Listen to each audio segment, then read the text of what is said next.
I'm sitting here with Dr. Gerard McMahon, and I've been looking at your work for a long time. Started with your Twitter, kind of questioning a lot of the dogma in the tendon world, and then you had a few papers on tendon strain, which really helped my understanding of tendons, but also confused me. So we're going to clear up some of those today. But why don't you tell everyone who you are? Yeah, thanks very much, Jake, for having me on. Glad to be here. A bit about my background. I done my PhD in Manchester Metropolitan University. Dr. Gladys, well, now Professor Gladys Pearson was my main supervisor. Professor Pearson's obviously she's published significant amounts of research in tendon biomechanics, and of course, she was a product herself of some of the working with other fine tendon biomechanists in MMU like Constance Maganaris, of that ilk. So, the real pedigree of backbone of tendon biomechanics in that department. Neil Reeves as well. Uh, so did my PhD there in the sort of neuromuscle tendon adaptations to resistance training.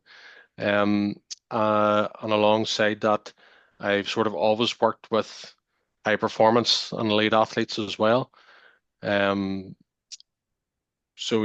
over multiple Olympic Games, Paralympics, Commonwealth Games, and different team sports and stuff, professional athletes too. And yeah, I spent 6 years full time working in a sports institute with high performance athletes, and now I'm in an academic role for almost 10 years. And primarily my research are is still sorry the acute responses, neuromuscle tendon responses to resistance training, and also the chronic adaptations to that as well. Hmm. So what interested you? Why tendons? Why did you get into tendon research, looking at tendon strain? Yeah, yeah. I'm not going to lie, that kind of happened by accident. My PhD was on muscle hypertrophy. That's the physiological and biomechanical basis of muscle hypertrophy. But the tendon stuff, because Gladys was interested in it, kind of got added in there. And I'm glad it did because it ultimately enhanced my understanding even further beyond muscle. And I suppose probably when you work with athletes, probably frustration of mine is people focus a lot just on muscle and forget it's part of a muscle tendon complex, a muscle tendon bone complex. So you look at human movement from a an integrated perspective. So the tendon stuff wasn't originally in the PhD title, but from the get-go, it was kind of on the plate and there to be looked at as well. Which yeah, I was absolutely delighted to learn more about that because like I say, it helps me, it improved me as a scientist and a practitioner as well.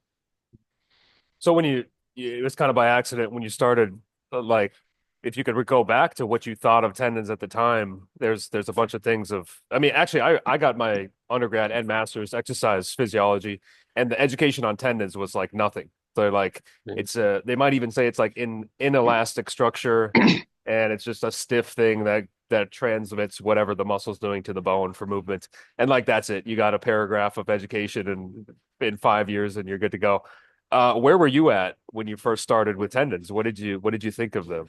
Yeah, pretty much the same because I suppose the first few reviews when I was doing my literature search on tendon, um, the first lines of most of the reviews were the old school thought of tendons was they're this avascular, inert tissues with not much going on. And as I'll, yeah, that means I've pretty got the completely outdated, knowledge of tendon myself. So, uh, yeah, once you get into it, and I started my PhD in 2009, and you had a huge amount of exciting stuff coming out tendon there. Some of the Scandinavian groups were looking at, glucose metabolism and how rapid it was in tendon, and a lot of the early tissue turnover papers in tendon. were being published around then. So it was quite early-ish in the sort of where our knowledge of tendon and how it actually functions and adapts and responds to loading was really coming at a rampant pace. So yeah, it was good. Yeah, the metabolism in a tendon, like we say, it's avascular, but then that's kind of been like that's not the case. What is so like we have a metabolism in a muscle, but what is the metabolism in a tendon? Yeah, well, it's the same sort of principles of metabolic. The tissue has its own metabolism. The cells need energy uh, to renew extracellular matrix and stuff like that. So there's an energy requirement, and where there's an energy requirement, there's a need for metabolism. But it's just not on the scale that muscle is because as you'll know, tendon is a fibrous structure. It's not a contractile, so it's a passive structure. So it's not got those huge ATP requirements that a muscle will. But it's still got a lot of things happening within it that require energy to be part of their processes. Yeah, it just kind of makes no sense when that did come out that it's an inert structure that's like basically not turning over. It'd be like how could a thing in the human body exist like that, right? Yeah. Yeah, There's so, yeah there's nothing in the human body that's inert and not much happening in it. yeah, Nothing. yeah, exactly. The so your first paper, well, not your first paper, the first one I saw was a few years ago, no strain, no gain for the Yeah. tendon. And that was huge for me, just looking at tendon adaptation, looking at it through a strain perspective. So I'm kind of at this point where I look at pretty much everything as strain on the tendon. Just like you said, it's not a contractile tissue. It's not going to do eccentric, concentric, isometric like a muscle. All it's going to do is strain or it's not going to strain. Could you kind of cover the 101 of tendon strain? How do we get tendon strain? What's going on when there is tendon strain? Yeah, so I suppose tendon strain is just the relative change in the length of a tendon compared to its original length, or its starting length, which would depend on the joint angle that you have the tendon placed at. So yeah, it's dimensionless. It's not a measure, where stiffness takes into consideration cross-sectional area and deformation and stuff. Strain's different. It's just the relative length, and like I say, um. Strain itself, though, is not uniform within the tendon. It's different depending on the hierarchical structure you're talking about, as you go down from whole tendon through fascicles, the fibrils, stuff like that. So what is the strain, what we say, what is the total strain at the tendon level is not the same total strain that's been felt at the cellular level, or the fibril level or anything like that. It's diminishing as you go down through the hierarchy. So you notice that big one where when you have whole tendon strains, say of like 10% in the Achilles or patella tendon or something like that. But then when you go to an in vivo study, they're talking about the cells being strained by 1 or 2%. Do you know what I mean? And Yeah, that's yeah, but yeah. that's ultimately what they feel in vivo, and it's representative of that. But when you originally read them, they're like, wait a minute, how, how are these things getting 1 or 2%? I thought it was like 12. But then you get to realize, all right, okay, as you go through the different structures, it's not the same throughout the tendon. Why do you think do you have any speculation of why it was built this way in such a hierarchy? I read a paper years ago where it was looking at the tendon cell and saying the tendon cell built it in a hierarchical way to protect itself from stress, to protect itself from being overstrained or whatever it is. Why do you think this structure has such a complex hierarchy in it? Yeah, well, I suppose we've such a, and this actually links into how we train tendons as well. It functions in so many different ways with different purposes. You know, um, at times we want it to be able to store energy and release it. At times we want it to act a wee bit stiffer, and just be efficient at returning energy to the system. Um, so in order to respond and act in different manners, it has to it's bound to have some sort of complex structure to it. It can't be very simple in nature. And you've got a Hazel screen on previously, who give a lovely overview of, it's a fiber composite material. Um, and each of those structures just helps with specific different types of function. Um, so yeah, it's something that we would never be able to design out of our own heads, but it's great that nature's done this for us, and we can look at it and try to understand it. Yeah, and it's kind of bad when you think of a like an Achilles rupture. That I'm like, is that spot ever going to return back? I'm like, it's probably not. You just have a scar in that area. Um, Yeah. yeah, but the so when we talk about the different ways the tendon behaves, I just immediately thought of this idea when the tendon can act very stiff as just like a stiff structure that's going to relay muscle and bone, whatever's going on there. When we talk about stiffness, like I have a hard time understanding how stiff the tendon is or how much the tendon is straining. Is it the case where if as you increase, let's say like the torque of the quadriceps or the activation of the muscles, the speed of the movement, all of these things are going to make the tendon more stiff, right? As you increase like the activation, the tendon is going to be more stiff. Is that true? Do you mean acutely, or Yes, or like do you mean in the or very in a chronic adaptation? not a chronic adaptation, just like in the moment. If you were to do like a slow body weight squat, the tendon's not going to be very stiff. But if you suddenly decide I'm going to do a vertical jump, it's going to behave stiffer, right? Yeah.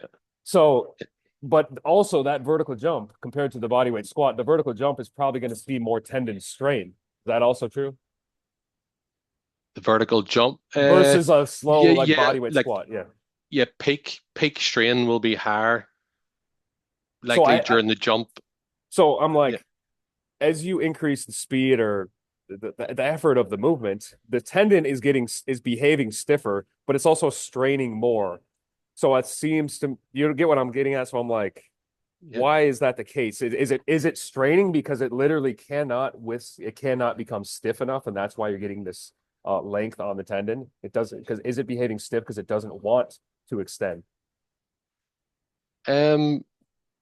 So whenever the tendon's lengthening, that's storing energy. Mhm. Um. Energy for it to be released. So it can contribute. During a vertical jump, the patella tendon can undergo strain and store energy and release. I think it's close to 50% of the energy vertically to help the muscles. So yeah, so it has to be able to strain to be able to store that energy. Um, so were you sorry saying Yeah, what about the stiffness? it's kind of a bad question, but the I that's why I'm thinking of these kind of all these studies. There was a Blazevich study where he was doing a so here's let me maybe paint the picture here. When I read your paper, no strain, no gain, I'm thinking like the heavier the load, the more the tendon's going to strain. If everything else is equal, the heavier the load, the more the tendon's going to strain. And then also if we add speed into the equation, the tendon's going to strain more. Just because I don't know, the demand is so high, it's gonna get a big length change. There was a Blazevich study. He was using like a flywheel leg extension or something like this, and it seemed really jerky. I had a hard time understanding exactly what it was. It was Jacob EARP or some and Blazevich, and they were seeing less strain on the patellar tendon.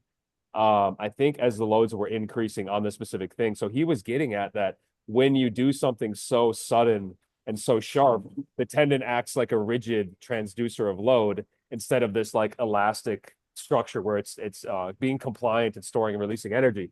So I'm trying to piece all this together in my head where I'm like, I was under this impression that strain is going to increase as you increase the efforts, increase the loads, increase the output. But is there a point where the tendon actually, the strain does not increase because the action is so stressful? Yeah, well, I suppose that is the sort of key thing is the rate of strain application. That does affect its behavior. And just like you said, the more rapid it is, it does act in a different way. It acts stiffer, because otherwise you'll dissipate some of that energy as well. If it is too slow, because it's a viscoelastic material. So yeah, but I suppose when you look at those two different types of action, like a longer, slower, heavy movement versus a more explosive type movement, um, it depends on are you talking which part of the vertical jump as well? Are you talking about the vertical motion of it or the landing of it? I guess just Because the peak strain moment. Yeah, the peak strain you'd get with jumping. So that's kind of what I'm considering. yeah, Like, is it 10% is the peak, and that's kind of all I'm looking at.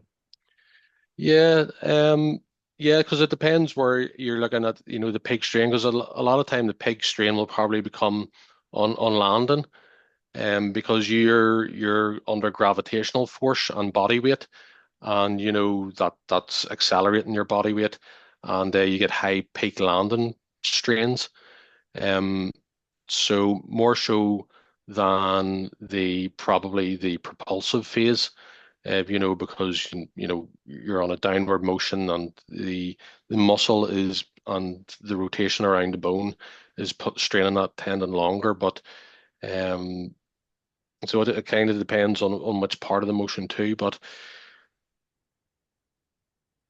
yeah, we were talking about the strain. It's the main strain of the time frame that they were talking about, those peak strains that you get during those jumps and stuff like that in the landing. It's lasting hundreds of milliseconds, whereas you're getting the main strain. I actually did a visual of this on Twitter, probably maybe 2 years ago or something like that, to show that during all these like hopping activities, jumping activities, peak strains are like 14% in the patella tendon, but um, you know, during strength training, you're probably getting peak strain of only 7 or 8%, but yet the strength training is what ultimately will make the tendon stiffer. Um, so it's about a key link, and something I mentioned in that no strain, no gain paper was there seems to be a minimum time frame that the strain has to be applied for. So it's not all about strain magnitude. It is, but as long as there's a minimum threshold of duration, strain duration met. Yeah, yeah. I've been curious on that. I read I think it was Aaron Patzis, that Germany group where Yeah. they had an old paper. So I think it was called How to Train Human Tendons or something in Athletes. And they had they were comparing that study where they did a 1 second contraction versus a 3 second, and they were saying that the 3 second led to this cascade of improving tendon stiffness, whereas the 1 second didn't. And then a plyometric is even way further down than the 1 second. But I couldn't find any rationale. Like, why is it that cells need time? Why do they need time for mechanotransduction? Why can't it happen from a plyometric? Yeah, well, I've had this sort of discussion with several people. Like, I think plows, you're probably getting something. It's just our ability to find it and detect it, is another thing. Tendon's incredibly hard to study, because we don't really tend to biopsy tendon as often as much as muscle, because it's you've damaged the tendon pretty much, and and that's that. There's not much coming back from it after that. So we what part of the tendon we take our biopsies from, how actual reflective of that. They're not going to be the tendon core necessarily either. So but yeah, back to the question, the Arampatsis paper. So they did 1 second on, 1 second off, or 3 seconds on, 3 seconds off, and then they compared that. Kubo also did a paper of 1 second on, 2 seconds off versus four sets of 20-second holds. So the whole volume was equated.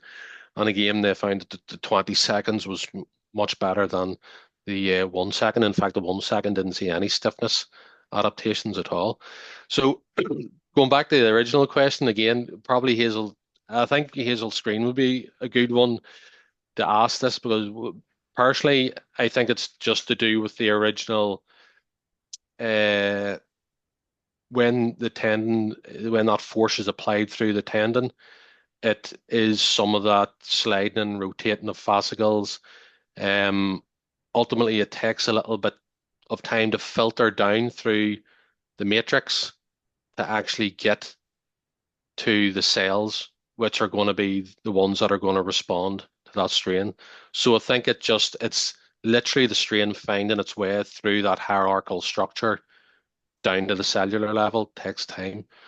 Kind of a wee bit like the speed of like a motor unit recruitment and rate coding. We don't have time to recruit motor units, so we have to increase our rate coding to get muscle force high and stuff like that. And that's time dependent. So I think this is another time dependent thing is it takes a certain amount of time because we also look at the rate of force development and stuff like that. When if you're trying to say, strain, it takes 1 to 2% at the cellular level or 6-7% strain at the whole tendon level.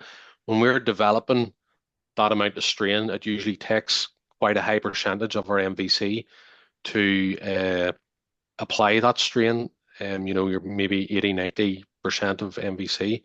But that's already to get to that, that's already at somewhere like 200 to 300 milliseconds to get to that force level out of your 1 second. So, you're a third of the way through your second before you've developed the force. And then it's still to get through that hierarchical structure of tendon as well. So probably by the time a 1 second contraction's over, you've probably spent very little of that 1 second actually straining any cells. Mm. That's what I think anyway. I don't. That's what I would guess was happening. I don't think we really know why exactly that is, but that's what makes most sense to me based on how we function. Yeah. The it makes me think of stiffness in general, like stiffness through a lifetime. When they're a young kid, their tendon is getting stiffer as they go from like 0 to 17 and they're mature. But I'm like a lot of them are not doing the 3 second hold plus, they're just being active. So how do you fit this in that like the way to develop tendon stiffness is the sustained loading on the tendon to get this the cells to feel the strain. Are the kids getting the cells, are they getting the feel and the strain just from being active in an immature tendon? Yeah, it's a good question. It's not something I'm particularly nuanced in like sort of pediatric tendon development, but you know, part of it, yeah, might be the types of activities that the children are taking part in. And they will be getting through the likes of that, like jumping and bounding about and stuff like that there. They'll be getting some sort of strain. Again, I don't know how much stiffer the kids' tendons are actually getting though during the development, because I think that's quite a lot of what Arampatsis and Falk Mershman base a lot of their studies on is that um, the muscle can be getting stronger, but the tendon relative to that is unbalanced. You know, Yeah, yeah. so that's actually causing high strain on the tendon in adolescence, which may lead to the higher uh, injury incidences or patellar tendinopathies and stuff like that there in adolescent males in particular. Um, so it's maybe developmentally getting stiffer, but I don't know if they did do heavier loading, would they get that much better Yeah, increase in yeah. stiffness? And I think that's where that group at. They're trying to improve what they call the balance, the muscle tendon unit balance. in adolescence of that stiffness and strength so that the muscles aren't straining that tendon particularly long during contractions. This I still have a hard time understanding the muscle tendon imbalance because I understand the childhood thing. They're getting all these hormones and their muscles are probably growing very quickly, getting stronger, and the tendon seems to be like a much slower adaptation just from anything compared to a muscle. But I'm like, how can the muscle, I guess, take away the children? How can a muscle get so strong and the tendon be so lagging? Because it seems like for you to even train the tendon, you have to go through the muscle anyways. Yeah, I suppose, you know, your the cross-sectional area of your muscle is getting larger as you develop, and the architecture of the muscle will change as the human grows larger. So, relative their force generating capacity is probably going to increase just with the physical increase in size, where the tendon's capacity to deal with that force, isn't really getting trained as such. So you've got probably muscular strength development naturally through the growth of the organism, but there's nothing really helping the tendon along there potentially. So maybe that's where it's come from. Again, I'm not an expert in pediatric Yeah. tendon or anything like that, but that could be one of the reasons is you are just getting an increase generally through in muscle size through growing that the tendon doesn't get the same relative sort of stimulus. Hmm.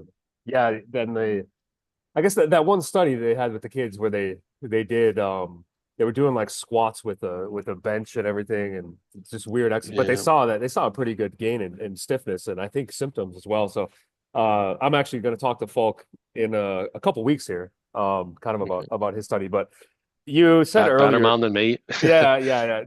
But I'm just so curious on the strain thing because it's like you have the whole tendon strain, and the thing that's really controlling the tendon is the cells. And how are we getting some signal with the cells, And it's that your talk on how deep they are and how you might need a sustained contraction. I think that makes a whole lot of sense for why you're not seeing big stiffness changes from plyometric studies, but you do see them from like heavy slow resistant studies. Yeah. Do you think that's really all there is to it, or is there like I'm kind of thinking, is there like a yeah, do you think that's all there is to it? Is that you're just getting a sustained strain on the cells in the strength versus the plyometrics? Uh, in terms of improving mechanical properties, Yeah, probably, getting like a stiffness gain, yeah. yeah. I think in terms of improving those specifically, I don't think there's a whole lot more to it. But what I would say is, I think there's probably other adaptations you get within the tendon with plyometrics that, like you said, just aren't really mechanical properties related. Just to do with how the tendon is dealing with cyclical loading and stuff like that. There are a range of other things that's going on in there. Um, but in terms of the specifics of mechanical property change, I think it's close to, I don't think there's a huge amount more to it. And because there's only so many mechanical things we can alternate, strain frequency, strain magnitude, strain duration, stuff like that. So yeah, that was, I suppose, when we looked at sort of the application of Keith Barr's, you know, uh, in vitro work, where he said, cells have, about 10 minutes, tendon cells have about 10 minutes to react, and they seem to be able to react to any mechanical stimulus. Whereas when we do the training studies, we find that that's not the case at all. In vivo in humans, strain magnitude is very much the dominant factor. Yeah, I remember when that came out and I was doing 10-minute sessions like many times a day because I was like the first and I was making sure I had patellar tendinopathy. I'm making sure I'm doing my leg extensions immediately because then I'm like after the 10 minutes the cells are done adapting. But I'm like, it never sat well with me. And I was thinking of like track and field and basketball, all these sports. I'm like, if the tendon was not adapting after 10 minutes, I think we would have figured this out and we would have run into a bunch of tendinopathies or we'd have such Yeah. an imbalance with muscle tendon that we would all be doing 2 or 3 times a day sessions. Why do you think, okay, that's like in the petri dish and you're seeing this type of thing. In humans, I was like, why would it not happen in humans? And I was thinking, like, are there just so many cells that maybe he's testing just a little bit of this, a few of the cells versus in us, do we have just a wide variety of cells that are always adapting and not adapting? Like, why do you think in Yeah, humans we're continuing to adapt? again, like in vitro, you're literally dealing with the cells, but in like we've just said, there's a huge hierarchical structure of force transmission. You know, you none of those cells have an interfascicular matrix or anything like that. Do you know? So, a lot that's where a lot of in vitro work falls down. If it's not representative of the in vivo tissue, it's just got no application. Literally no application at all. And that's where it breaks down, where we can't really give recommendations based off, mechanistic work, should be shown to or should be used to try and show how this comes about, but not actually guide the entire thing itself. It's the reverse of that. Your training studies is what should guide you really. And then try and use mechanistic work to understand why they do the things they do. So Yeah, the okay, this leads me to this idea of maybe it's like viscoelasticity, but the tendon creep idea. So like back when I first got into tendons, I'm thinking I got into the 30-second isometrics or the 45-second isometrics, and I'm thinking I'm gonna hold a leg extension. My quad is gonna be working really hard. I'm gonna hold it for 30 seconds, and my tendon is getting longer throughout the set because the tendon is creeping. But isn't that work that's done on like a cadaver tendon where they're holding a weight off of one end and it's just like it's slowly getting longer? I'm thinking in a human, isn't the limitation the muscular torque? That's what is the limitation for you to have tendon creep. Or do we yeah. get tendon creep in humans if you go 30 seconds, or is it all happening really short? Um, Most of the tendon creep stuff, we do get it. We do get tendon creep in humans, absolutely. Now, again, the nature of that creep will be different depending on the task and that you're performing. Most of the creep stuff that I was sort of interested in looked at was, well, Gladys, Professor Pearson, she did work on tendon creep herself, but then you look at Neil Reeves' stuff on creep because that's why we use preconditioning trials when we do uh, tendon mechanical properties, is because with consecutive um, loading cycles, you'll get more and more creep, but it hits what you call a sort of an asymptotic uh, point where it doesn't creep any further. So that, we do warm-up trials of the tendon to make sure.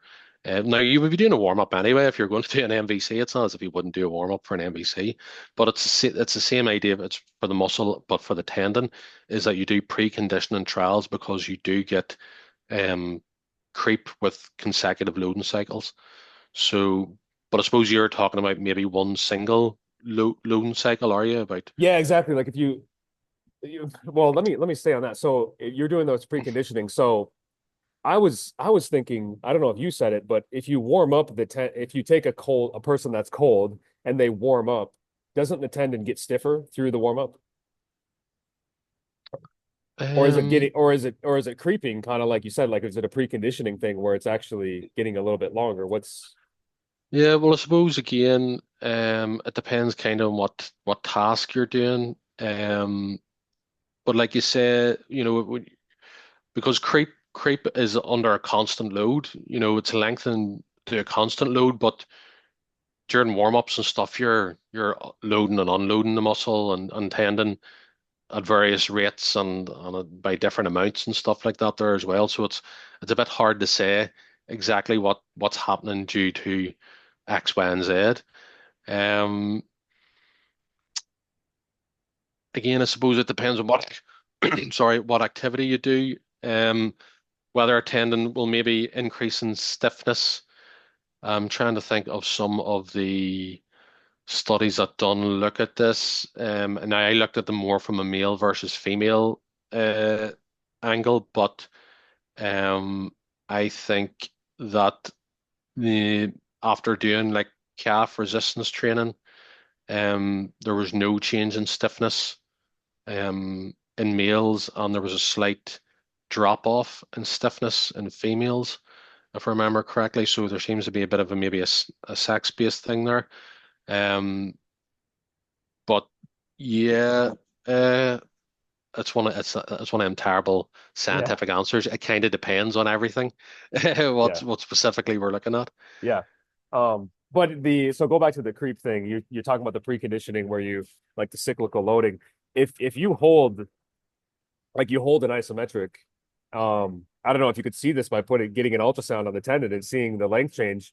Is is it getting longer? Like if you hold a quad isometric and you look at the patellar tendon and you're going to hold it, let's say for 2 minutes, does it continue to get longer and longer through that set? Like Yeah, I well, guess creeping, or is that not happening? yeah, I'm not sure about entire lengths of duration, like as long as 2 minutes. But again, uh, Gladys did a study on creep looking at 4 seconds versus 12 seconds, and there was significantly greater creep, by holding a contraction for 12 seconds than there was after 4 seconds. The tendon just kept on increasing strain uh, that way, but that strain isn't then, but at the same time, like you say, you've a fatiguing muscle so that the torque's not going to be maintained. It's going to be on a decline for, well, I suppose it depends on what percentage of MVC you set the constant load to be at. But if it's a high constant load, you're going to be dropping that off fairly quickly. Probably less, if you're talking 80%, you're going to struggle to hold that more than 10 seconds or so. And then suddenly you've got your drop in torque. And but the tendon will continue to lengthen after that anyway, because you're still probably developing enough torque. If contraction lasts say 30 seconds or so. Yeah, this so maybe this feeds into that this viscoelasticity talk. I still confused by this somewhat, how the tendon's working when I guess maybe you could have the distinction when you do something fast, you have an elastic response, like a rubber band type response, and you hold something, or you do something slow. Is it a viscous response? Is that accurate? Is that how you look at things in the tendon? Yeah, it's not how I look at it specifically. But I think it is, along what Hazel was saying about how a fiber composite reacts, to those different tasks. Um, because things are time dependent as well, like say water moving about the cell and stuff like that there too. But um, yeah, I don't know if we can really separate the elasticity versus the viscosity kind of behavior, if you like. I'm not entirely sure about that. How you would do that. Yeah, okay. Um, There's both going on all the time.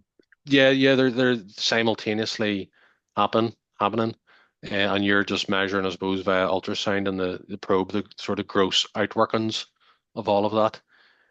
So you probably need to have fairly controlled conditions, I'd imagine, to look at something like that. Yeah, probably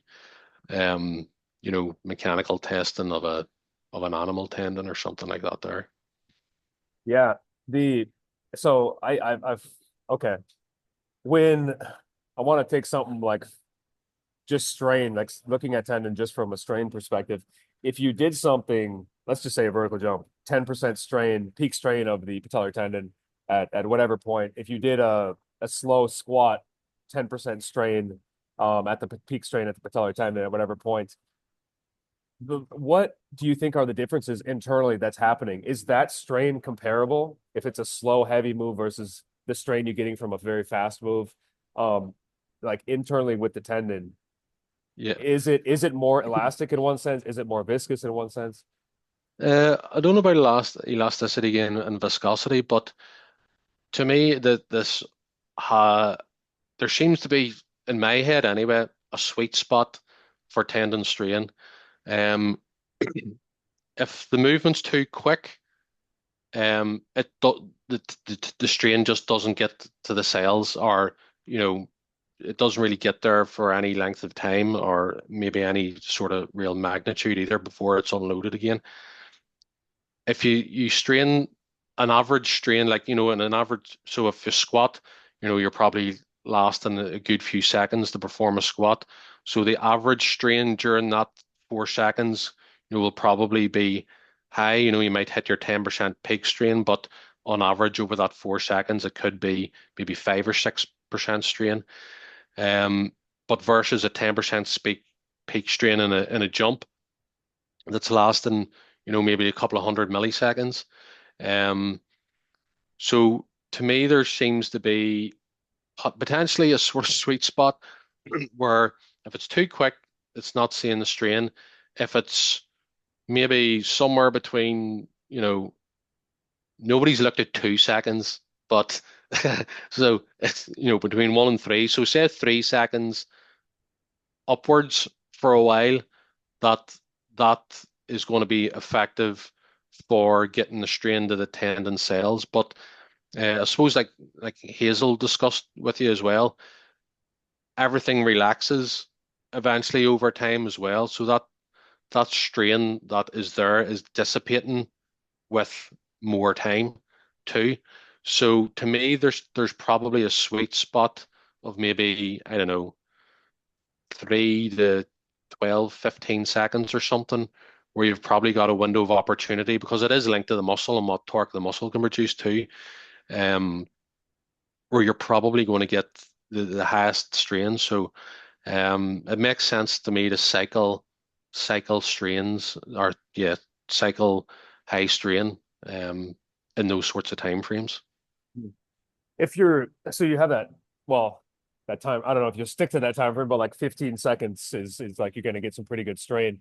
If you did a set that's like 30, 45 seconds, and I guess you're going to muscular failure, do you look at that as just like this is a muscle, which would be a muscle focused thing, and you're kind of just like laying off a tendon adaptation?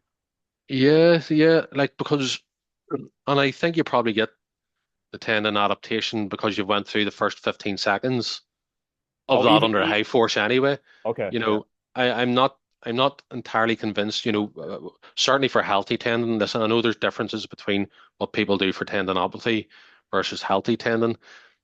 For a healthy tendon to improve mechanical properties, I don't see that any value in longer isometric holds or whatever type of holds you're doing. North of 15 seconds. Yeah, I would say, that's just going to be heavily impacting muscle metabolism and motor unit recruitment and stuff like that there, rather than doing anything for the tendon. Where do you stand? It seems like this goes back and forth. BFR for tendons. I guess you could talk about pain symptoms. Anything can improve pain. People will say they did BFR and their tendon pain went away. But you can Yeah. do anything for tendon pain. When it comes to structural changes in the tendon, performance changes in the tendon, where do you stand with BFR? Um, well, we are quite. Uh, I've tried to get some BFR stuff done over the years. I just haven't managed to get the right um, support in and around getting those studies done, as in time wise and students available to help me out and stuff like that. But because we are under resourced in terms of literature and that, there's only really 3 training studies done that's going to look at mechanical properties. You've got one by Kubo and two by Christoph Sentner.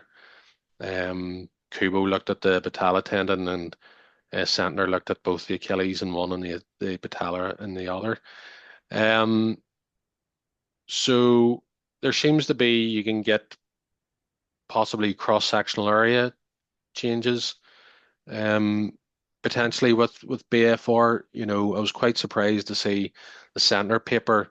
You know, Usually when you look at the different areas of a tendon, cross-sectional areas, you've 10 different areas, and bar the most extremes, which you don't tend to get changes at the very extremes anyway, like the first and the 10th. Like all the other 8 sites all increased in CSA, using blood flow restriction. But, I was surprised just because I've never seen that before in any tendon papers where every single area basically has got a cross-sectional area change. It's usually only a couple within the 10, using the same MRI techniques. So there seems to be maybe some value in the CSA mechanical properties. Centner Kubo said no stiffening there of the free tendon or the tendon aponeurosis.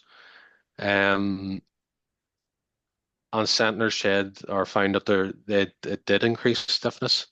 A couple of the methodological differences and stuff like that there in the way that they quantify tendon stiffness. I'm pretty sure the Centner one didn't go to 90, like usually, you know, tendon stiffness, we maybe try to calculate it right up to 100% of MVC, but I think they took it as the slope of 50 to 80%. So, that's not, we're not, the study didn't look at peak stiffness at 100% MVC, whereas Kubo, I think, did the linear regression from 50 to 100, like it usually does. So there's those wee small details as well. Um, the thing about the changing in mechanical properties and blood flow restriction is you would have to have a completely different method of how tendon adapts to allow almost metabolic stimulus make the tendon adapt. You know, the only way you could really see that is a general sort of growth factor type response. They'll share sort of interstitial fluids. They'll be bathed in the fluids around the cells will be bathed in similar fluids and stuff with fluid movement.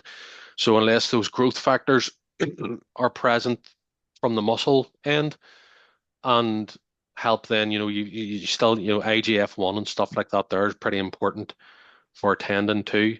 So unless you've got some of those growth factors having a systemic effect in terms of the muscle and muscle tendon complex, that could be the only sort of way I could see that happening. I don't see any other mechanism for it, but that's the thing is with blood flow restriction and mechanical properties, you've got your mechanotransduction pathways pretty much established for the likes of strain. Um, but with BFR, we're sort of scratching our heads going, okay, if this does work, how does it work? Um, and if it does work, that's really exciting, stuff. But I think the evidence is sort of underwhelming in total. I don't mean just for BFR, I just mean underwhelming in terms of the comparative studies of um, high strain. There's no actual strain studies done either. It's high load versus low load, which isn't the same as strain. So that was the avenue I was going to try and get down is actually do a strain based BFR one versus uh, high strain uh, loading. How was the high load not high strain? Was it not a good starting joint No, angle or no, what?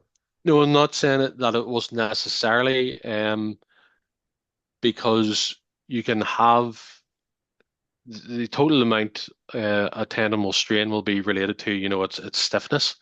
So you can strain a tendon and it'll be high strain even at moderate levels of percent because percentage MVC is the muscle strength. It's nothing to do with the tendon. And that's one of the things I was trying to get across in the no strain, no gain is actually the reason why we may be able to observe tendon adaptation not at high percentages of MVC is because if you've got a compliant tendon that's able to stretch, it's not very well adapted, you could be straining it significantly enough to get adaptation, but at only a moderate amount, 50, 60, 70% of MVC, as opposed to having to go to 80, 90, 100.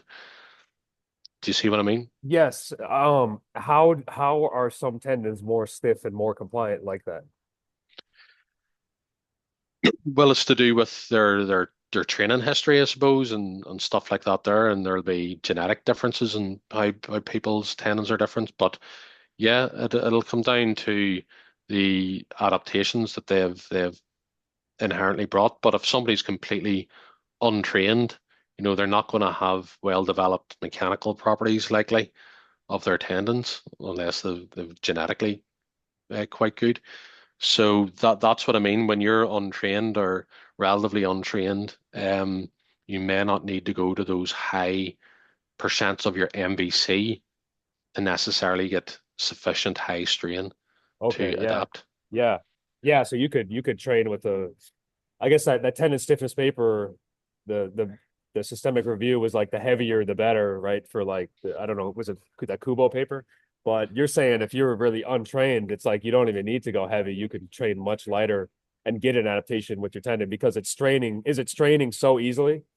Yeah, that's it potentially because when you look at the say peak strain during an MVC, you do get such a crazy range between people. There's really high inter-individual variability. So, during my PhD, you'd some people had a peak strain of about 7% in the metallo-tendon, whereas during an MVC at 100% MVC, where some people were 12, 13%.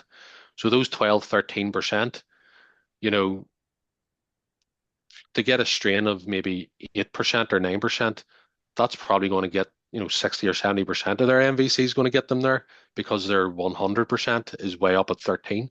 So that's an example of how, but the person who has a 7% um, peak strain at 100% MVC, to get that towards higher strain levels, they're going to have to train pretty much as hard as they can be, 100%, 90, 100% MVC to get that strain. Mhm. So that's Yeah. that's a difference. The so when we I think when you were on Greg Lehman's show, he was talking about I think he was talking about can the tendon get too stiff and then like what is the opposite if you have someone with a very stiff tendon, is there a way like what's the opposite quality? And I think you're saying it's compliance. Is there a way to me it seems like anything you do is probably going to either it's going to do nothing or it's going to increase tendon stiffness. What could you do to make it more compliant? So what could you do to, you know Yeah, what I'm saying? Yeah. detrain essentially. Just like anything else, a tendon will lose its stiffness over time if it's not being loaded. So, the only way to, unstiffen or de-stiffen or whatever way you want to prefix it, um, to reduce, because that's what I did, 8 weeks of training and then 4 weeks of detraining, and we seen, the stiffness curve, classic shift to the left as it got stiffer. But then through that I did it at 2 weeks and 4 weeks. We seen it shift back at each time point back towards baseline. So if you want to make a tendon more compliant, give up the resistance training, and because you're not gonna have much joy getting a tendon compliant if you're continually engaging in the resistance training. Um, Um, yeah. The you had this well, actually you had this patellar tendon paper doing a leg extension where you had the I mean there was a big takeaway you had I had one that I personally enjoyed which was the starting I think it was starting the tendon in a more strained position, so like a more of a knee flexion position, and yeah. that having more of an effect on the training effect even with a lighter load. How important do you think when if you're training the Achilles or you're training the patellar tendon, um, we have all this focus on getting a big hit from the muscle, a big MVC from the calf or the quadricep. How important is it to get tendon adaptation to get to a more stretched position, a more starting stretch position of the patellar tendon Yeah, well, or the Achilles? I suppose this is again quite under researched, but I suppose my paper I think was the first one and kind of only one to really take a really specific look at this. So yeah, so essentially, if you're deeper in knee flexion, for example, you've got passive strain already on that tendon because you've lengthened the muscle tendon complex. I think it's by about 15% versus being the fully extended muscle tendon complex in the knee. So, you've already got passive strain on the tendon. And then what I did, or what our research group did, is we normalized the forces. So it was 55% of MVC at the flex position, and it was 80% of MVC at the less flexed or extended position. Um, but the reason why we did 55 versus 80 is because of the strength of the quadriceps, of the length tension relationship, you have to only train at 55% MVC, but you develop the exact same tendon forces by doing that. So the force on the tendon or the stress on the tendon was the same, but the strain was different. So do you understand sort of the difference The between that? force was different, but the tendon strain was different. The force was the same.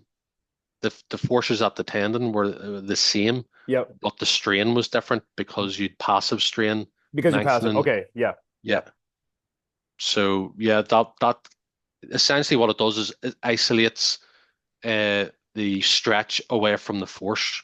So it's the effect of stretch is pretty much isolated at that stage, because the two are intertwined usually. So yeah, it was to show essentially that passive strain and having the muscle tendon complex lengthened before you apply force to it could be or is additive in terms of mechanical properties. Mhm.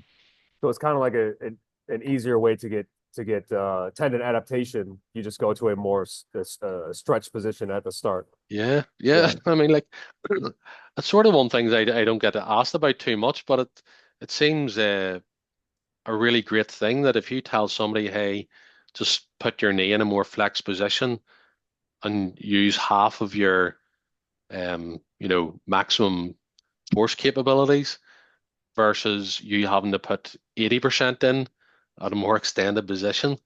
But you'll ultimately get a better adaptation with with the more flex position and lighter relative effort. So yeah, it Yeah. seems great, Yeah. Yeah. Where do you stand with passive static stretching? If you're gonna stretch the Achilles on the wall or stretch the patellar tendon like a quad stretch where you pull your knee to your butt, is anything happening tendon adaptation wise, or is it not because the muscle isn't doing anything? Um, yeah, I suppose you do seem to see some sort of, I suppose, a sensitivity of the tendon to adaptation from just doing stretching will again go back to how your training history. If you have a stiff tendon and you're stretching it passively by just through range of motion, you're probably not going to see anything. Maybe, straining it passively in those holes might do something when you're relatively untrained. But I think that's a sliding scale away then. The more the higher training age you have or higher training status that you have, like anything else, it becomes harder to adapt. So yeah. Yeah, yeah, okay. No, that makes a lot of sense. Yeah, if you don't do anything, it's probably that little bit of strain is probably enough to get some adaptation Yeah, it'll, versus, it'll probably get you going in yeah, some manner. yeah. So I wanted to go back to that BFR thing you said because I've kind of been reading some things and I'm looking at your paper with the strain. I've always been like the strain is the main driver of tendon adaptation. Getting strained, the cells feel it. They whatever kick out more collagen, cross-link, make the thing stiffer. Whatever's happening at the structural level, I don't know. But then the other side, it seems like people are talking about this metabolic influence that can also adapt the tendon, which I guess you're getting at with BFR. But are you not thinking that, do you think that does not really exist? Or what? Well, the thing is, in the likes of BFR studies, what they've shown is if you do light loading to failure, that pretty much gets you the same as BFR because usually what happened in the early BFR studies was the light load training. Um, the light load training wasn't taken to the same point that the BFR was, where the BFR was resulting in complete failure and stuff like that. Um, but the light load, like in terms of that it was about strain my paper, but also just load magnitude in general. And we see that low magnitude or low load magnitude doesn't seem to have any effect on the tendon properties. But then, going back to my sort of study and then even lengthening and stuff, the other paper that kind of hints towards the more stretched position was that paper. Now, apologies if the guy listens and I don't pronounce his name. Like it's like Lambriandez or something like that. Did work with Sebastian Bohm and Arampatsis published last year, where they did a high strain versus low strain, but they did both to failure. But the low strain to failure didn't change anything. So there's pretty much your metabolic proof that challenges how BFR could work as well. Yeah. Yeah. Um, because BFR essentially accelerates the metabolic condition, but training to failure with low load basically gets you there eventually to the same point. So there's nothing magical about BFR in that respect. Um, but yeah, that paper completely confounds that theory where there's a metabolic potential to improve mechanical properties because they didn't see. I'm pretty sure they didn't see any cross-sectional area changes, no mechanical property changes, anything. But the high strain group, in which they did by putting part of it was putting the ankle further in the dorsiflexion in the stretch Mm. to achieve the high strain. Yeah. So yeah, it Yeah. was a really really nice paper. I think I did see that one. The do you think too, we going back to the whole training age thing, if you're so detrained, do you think you could see a stiffness gain from BFR from very light load? Kind of based off of what you're saying with your no strain, no gain type paper. If you have a tendon that's so Yeah, compliant, yeah. yeah, well, I suppose, but even if it's so compliant, you probably don't need BFR either anyway, because BFR is done at 30-40%. But Mhm. if you do low load training at 34% without BFR, you should be able to get, the thing. I don't know how low it goes, you know. It's all theoretical there. If you have a compliant tendon, you may need, sorry, moderate level training. I don't know if it would go as far as low load training, which is classically classified as like 40% MVC and under, moderate loading probably 40 to 60%. Um, so I'm not sure entirely if it goes that low. Yeah. Um, but you'd The have to maybe do like bed rest studies for a while or something like that there. Yeah, yeah.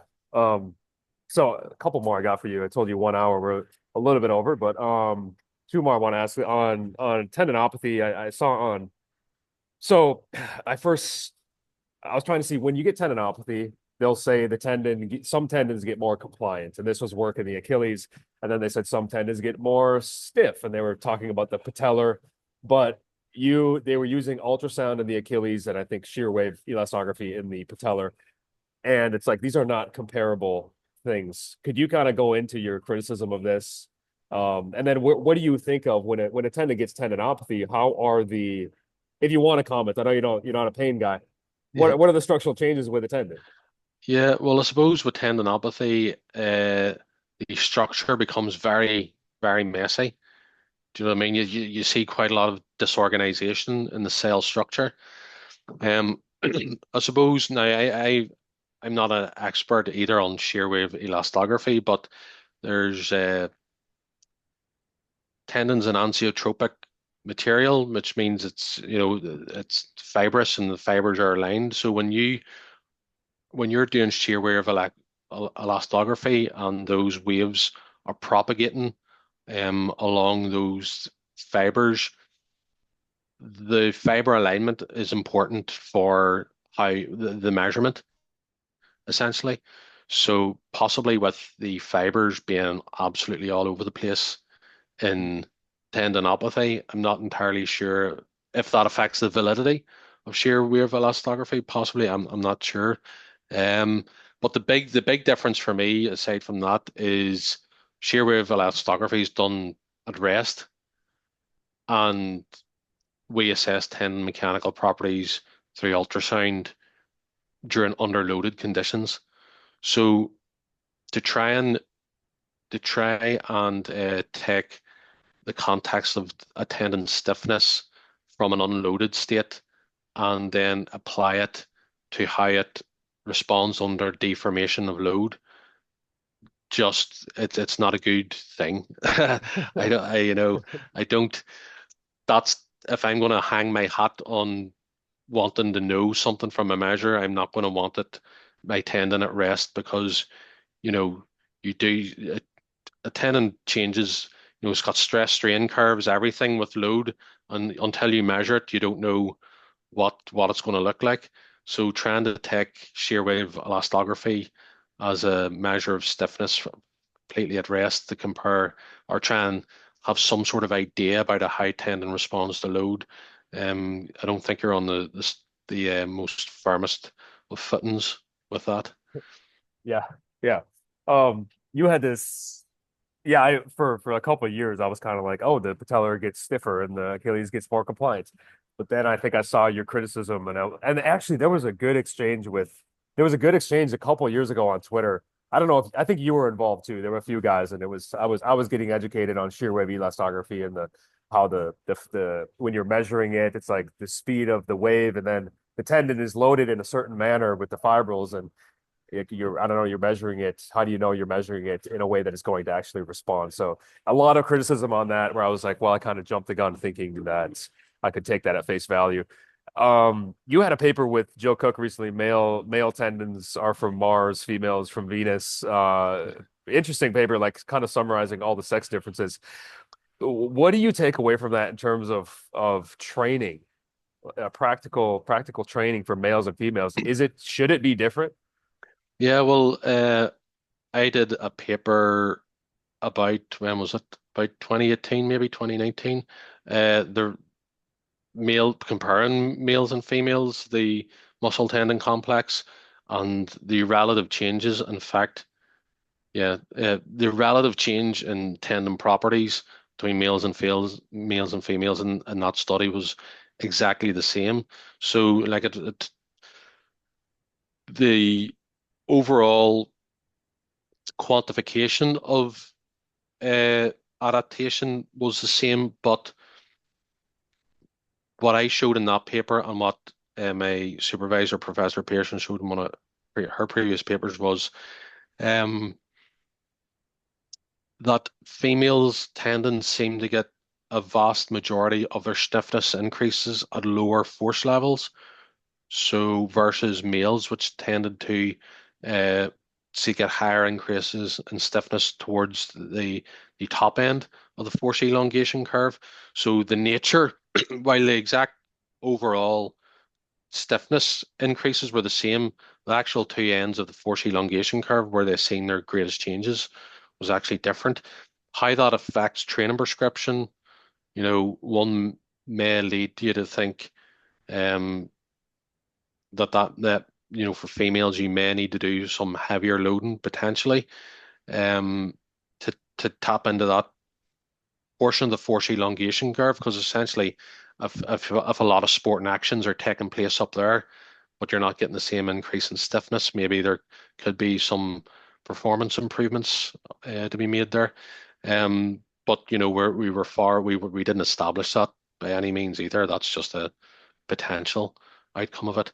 At the minute, I personally like based off that paper as well. I suppose one of the things that the paper did show is a lot of the probably methodological improvements need to be made when looking at sex-based differences, body mass and stuff like that there, how we normalize our measures, based on the likes of body mass. Um, but in terms of, if you want me to summarize anything, I don't think there's anything concrete that we can say, okay, this is a difference that warrants a different approach to training between males and females. I don't think there's enough scientific evidence for that, which makes Yeah. life a lot easier. Yeah, no, definitely. Yeah, I remember that paper that they were getting stiffer at kind of like in an irrelevant range, the females, like who really cares if you're getting stiffer there?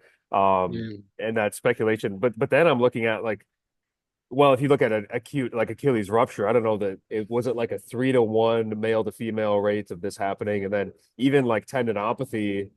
I feel like tendinopathy probably has something similar where males are getting patellar Achilles tendinopathy at much higher frequency than females. So it's like if they, yeah, if their training is not making the tendon stiffer, then why are they not getting more tendinopathies and tendon ruptures? Or is it just that they don't have the same outputs? They don't have the ability to tap into the tendons. Yeah, well, that was kind of one of the things sort of Jill picked up on. Definitely was, they just don't see the same force outputs that the males did, and I think Jill used the volleyball example in that part of the paper, talking about the differences in tendinopathy and jumping type activities. And it being higher in the males, like you say, than the females. But we mentioned about how they jump, how often they jump, forces involved in the jump and stuff like that. So yeah, unfortunately, these things there's a lot of variables to unpack. Um, Yeah, with injury incidences and what their training histories are and stuff like that there. So it's kind of hard to get a grasp of. yeah. Um, last one I got for you. What in the tendon world, maybe it's new things they're working on. What are you most curious about learning? What are you most kind of confused with right now? Um, well, a lot of the things we've talked about, tonight, I mean, how does that cell, see strain and stuff like that there, that uh, and moving that strain down through the structure, that's pretty cool. And not as we've discussed, it's not clear how that exactly happens. But I think there's just lots of fundamental sort of questions for me that, again, I have about 50 studies in my head that I'll never get to do. But stuff like training volume, for tendon mechanical properties, adaptations. How much do we, how low can we go? Stuff like that there. What's the dose response relationship? Or where do we kind of see it at plateau and level off? My feeling is it's fairly low. Don't think you need a real ton of volume for tendon, especially in a high strain condition. But just stuff like that there. I think there's a lot of fine tuning of our normal training sort of approaches that can be studied. Um, even more basic than a lot of that sort of fancier stuff. So yeah, dose response relationship at tendon That adaptations yeah, one. that dose. I immediately think of the Berlin method, the Aaron Patsis, where it's like, what do they do? Like a few sets, and they see this huge stiffness gain.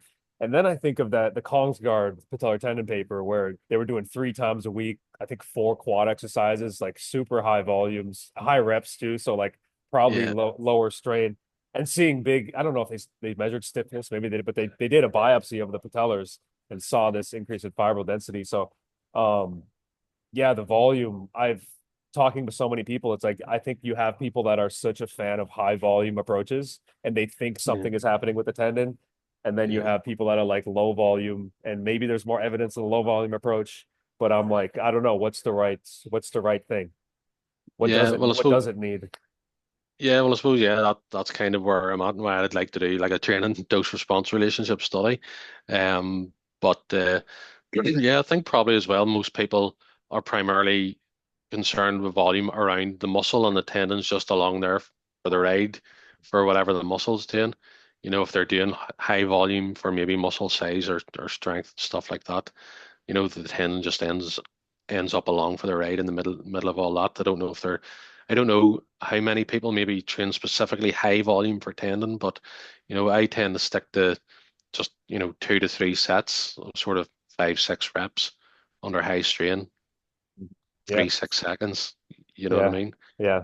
And Um, there's nothing I've ever seen that would lead me to believe that's drastically inferior, at least to any other type of training. Um, so yeah, yeah, yeah. Um, okay, this has been good. A lot of things I'm now questioning, and thanks for dealing with my kind of some of my bad questions. I have a hard time wording some of them because I still don't know what's no, going on. But tell people where. I have a hard time wording them back as well. So Yeah, yeah, a lot going on in my head. yeah. Tell people where to find you online. I know you're kind of active on Twitter. I've Yeah. learned so much just from reading your exchanges and things you've posted. But yeah, tell people where to find you. Yeah. Well, I suppose my job, I'm a academic at Ulster University. So g.mcmahon at ulster.se.uk is just my university email. But I also work online resistance training program. So musclemechanics.lab.com, www.musclemechanicslab.com. Um, Yeah, and that's for online resistance training programs too. So, but you'll find me, yeah, you'll find me on Twitter at Dirty Mac. Um, I've literally just joined Instagram and TikTok, uh, but they're under Muscle Mechanics Lab, so you'll find me on those as well. Okay, perfect. All right, man. Thank you. Thanks for coming on. Not a problem, Chip. My pleasure. Yeah.